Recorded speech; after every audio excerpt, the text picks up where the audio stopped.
Capítulo 1. ¿Qué es la ética? Hay ciencias que se estudian por simple interés de saber cosas nuevas. Otras, para aprender una destreza que permita hacer o utilizar algo. La mayoría, para obtener un puesto de trabajo y ganarse con él la vida. Si no sentimos curiosidad ni necesidad de realizar tales estudios, podemos prescindir tranquilamente de ellos. Lo que quiero decir es que ciertas cosas uno puede aprenderlas o no a voluntad. Como nadie es capaz de saberlo todo, no hay más remedio que elegir y aceptar con humildad lo mucho que ignoramos. Se puede vivir sin saber astrofísica, ni ebanistería, ni fútbol, incluso sin saber leer ni escribir. Se vive peor, si quieres, pero se vive. Ahora bien, otras cosas hay que saberlas porque en ello, como se dice, se nos va la vida. En una palabra, entre todos los saberes posibles, existe al menos uno imprescindible, el de que ciertas cosas nos convienen y otras no. No nos convienen ciertos alimentos, ni nos convienen ciertos comportamientos, ni ciertas actitudes. Me refiero, claro está, a que no nos convienen si queremos seguir viviendo. A lo que nos conviene solemos llamarlo bueno, porque nos hace bien. Otras, en cambio, nos hacen, pero que muy mal, y a todo eso lo llamamos malo. Saber lo que nos conviene, es decir, distinguir entre lo bueno y lo malo, es un conocimiento que todos tratamos de adquirir. Hay cosas buenas y malas para la salud. Sin embargo, a veces las cosas no son tan sencillas. Ciertas drogas, por ejemplo, aumentan nuestro brío o producen sensaciones agradables, pero su abuso puede ser nocivo. En unos aspectos son buenas, pero en otros malas. Nos convienen y a la vez no nos convienen. En el terreno de las relaciones humanas, estas ambigüedades se dan con aún mayor frecuencia. La mentira es algo en general malo, porque destruye la confianza en la palabra y enemista a las personas. Pero a veces parece que puede ser útil o beneficioso mentir para obtener alguna ventaja.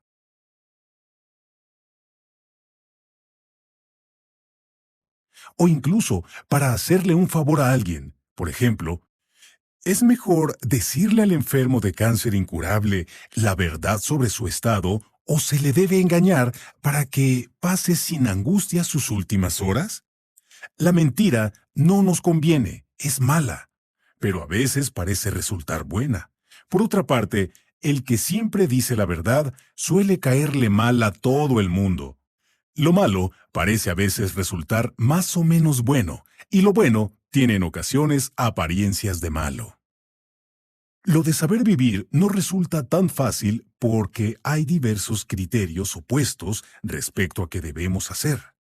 En matemáticas o geografía hay sabios e ignorantes, pero los sabios están casi siempre de acuerdo en lo fundamental, en lo de vivir. En cambio, las opiniones distan de ser unánimes. Algunos aseguran que lo más noble es vivir para los demás y otros señalan que lo más útil es lograr que los demás vivan para uno. Según ciertas opiniones, lo que cuenta es ganar dinero, mientras que otros argumentan que el dinero sin salud, tiempo libre, afecto sincero o serenidad de ánimo no valen nada. Médicos respetables indican que renunciar al tabaco y al alcohol es un medio seguro de alargar la vida, a lo que responden fumadores y borrachos que con tales privaciones a ellos, desde luego la vida se les haría mucho más larga.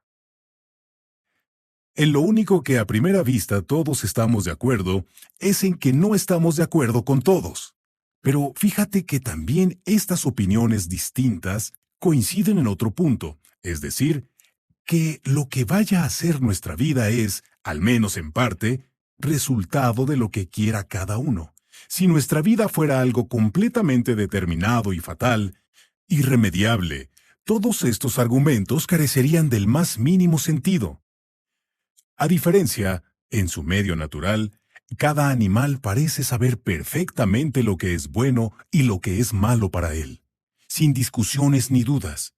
No hay animales malos ni buenos en la naturaleza.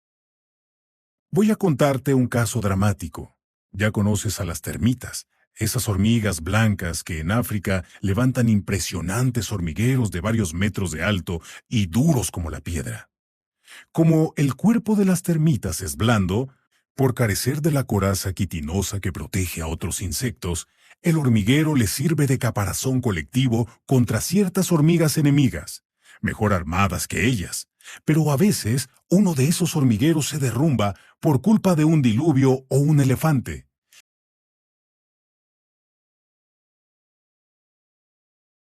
Enseguida, las termitas obrero se ponen a trabajar para reconstruir su dañada fortaleza a toda prisa.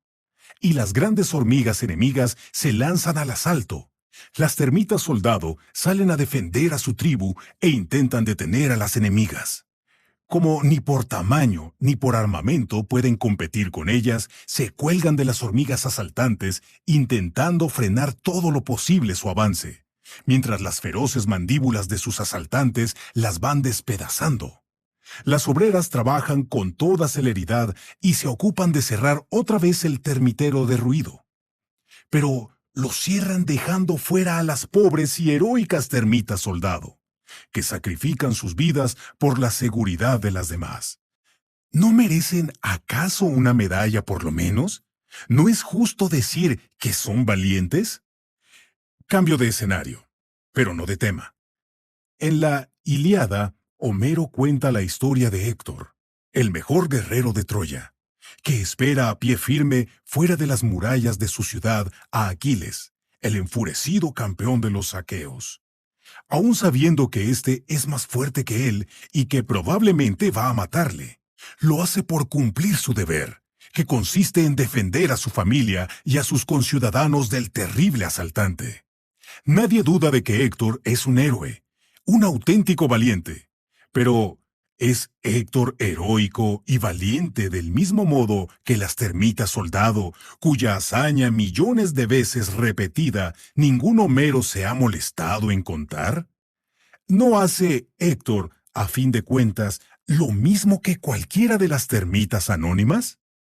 ¿Por qué nos parece su valor más auténtico y más difícil que el de los insectos? ¿Cuál es la diferencia entre un caso y otro?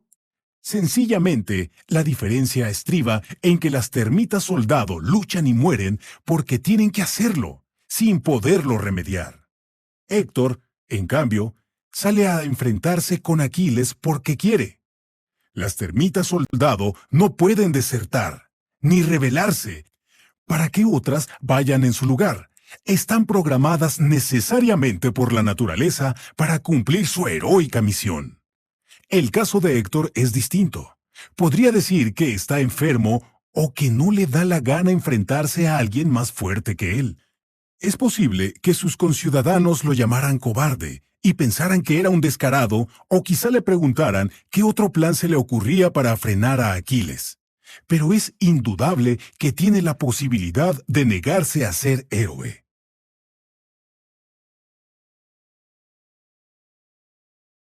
Por mucha presión que los demás ejerzan, siempre podría escaparse de lo que se supone que debe hacer. No está programado para ser héroe. Ningún hombre lo está. De ahí que tenga mérito su gesto y que Homero cuente su historia con épica emoción. A diferencia de las termitas, decimos que Héctor es libre y por eso admiramos su valor. Y así llegamos a la palabra fundamental de todo este embrollo: libertad. Los animales, y no digamos ya los minerales o las plantas, no tienen más remedio que ser tal como son, y hacer lo que están programados naturalmente para hacer. En cierta medida, desde luego, los hombres también estamos programados por la naturaleza. Estamos hechos para beber agua, no desinfectantes, y a pesar de todas nuestras precauciones, debemos morir antes o después. Y de modo menos imperioso, pero parecido, nuestro programa cultural es determinante. Nuestro pensamiento viene condicionado por el lenguaje que le da forma y somos educados en ciertas tradiciones, hábitos, formas de comportamiento, leyendas. En una palabra, que se nos inculcan desde la cuna unas fidelidades y no otras. Todo ello pesa mucho y hace que seamos bastante previsibles. Por ejemplo, la programación natural de Héctor hacía que él sintiera la necesidad de protección, cobijo y colaboración, beneficios que mejor o peor encontraba en su ciudad de Troya. También era muy natural que considerara con afecto a su mujer Andrómaca y a su hijito, por el que sentía lazos de apego biológico. Culturalmente, se sentía parte de Troya y compartía con los troyanos la lengua, las costumbres y las tradiciones. Además, desde pequeño, le habían educado para que fuera un buen guerrero al servicio de su ciudad, y se le dijo que la cobardía era indigno de un hombre. Si traicionaba a los suyos, Héctor sabía que, de uno u otro modo, lo despreciarían y castigarían. Así que también estaba muy programado para actuar como lo hizo. Sin embargo, Héctor pudo haber dicho, no me voy a meter en esos líos. Se pudo haber disfrazado de mujer para escapar por la noche de Troya, o haber fingido enfermedad o locura para no combatir, o haberse arrodillado ante Aquiles ofreciéndole sus servicios como guía para invadir Troya por su lado más débil. También pudo ser un borracho, o haber inventado una nueva religión que ordenara que no hay que luchar contra los enemigos, sino poner la otra mejilla cuando nos abofeteen. ¿Me puedes decir que todos estos comportamientos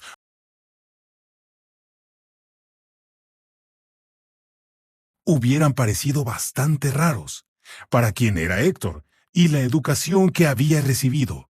Pero tienes que reconocer que no son hipótesis imposibles.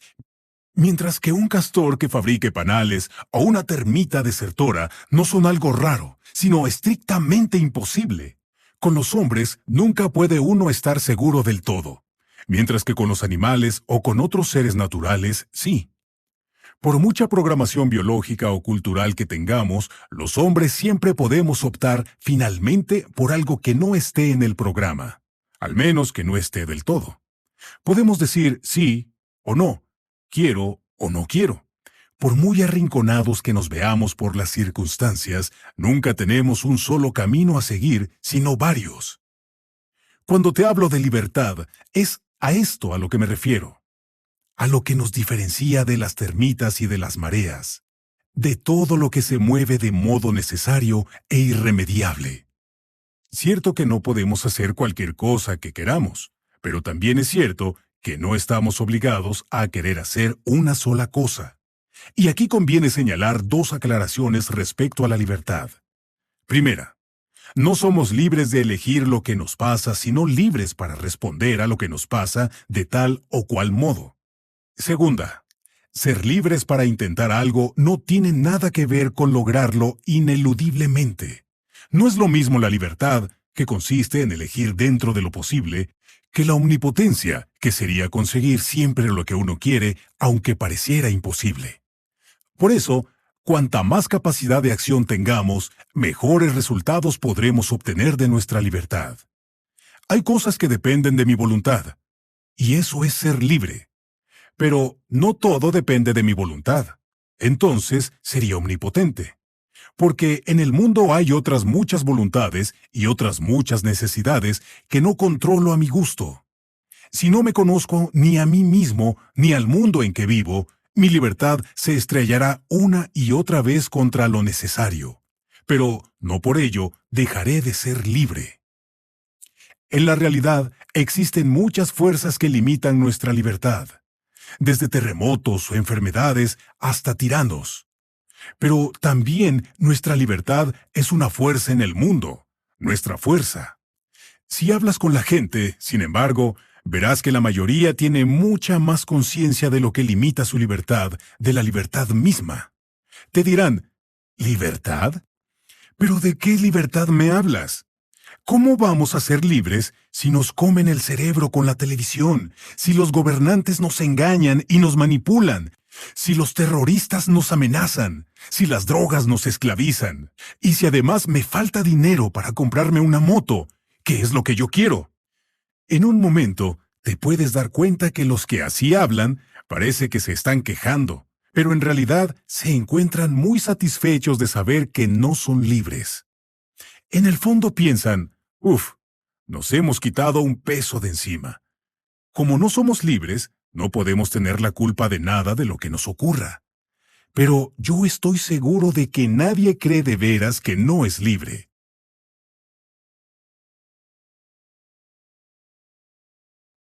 Nadie acepta, así nada más, que funciona como un mecanismo inexorable de relojería o como una termita. Uno puede considerar que optar libremente por ciertas cosas en ciertas circunstancias es muy difícil.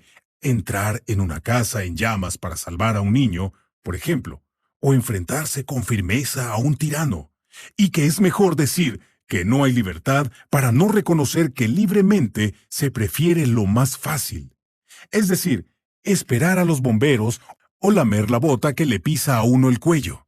Pero dentro de las entrañas, algo insiste en decirnos, si tú hubieras querido. En resumen, a diferencia de otros seres vivos o inanimados, los hombres podemos inventar y elegir en parte nuestra forma de vida. Podemos optar por lo que nos parece bueno, es decir, conveniente para nosotros, frente a lo que nos parece malo e inconveniente.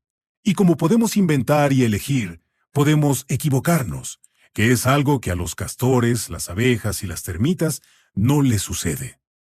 De modo que parece prudente fijarnos bien en lo que hacemos y procurar adquirir un cierto conocimiento de vida que nos permita acertar.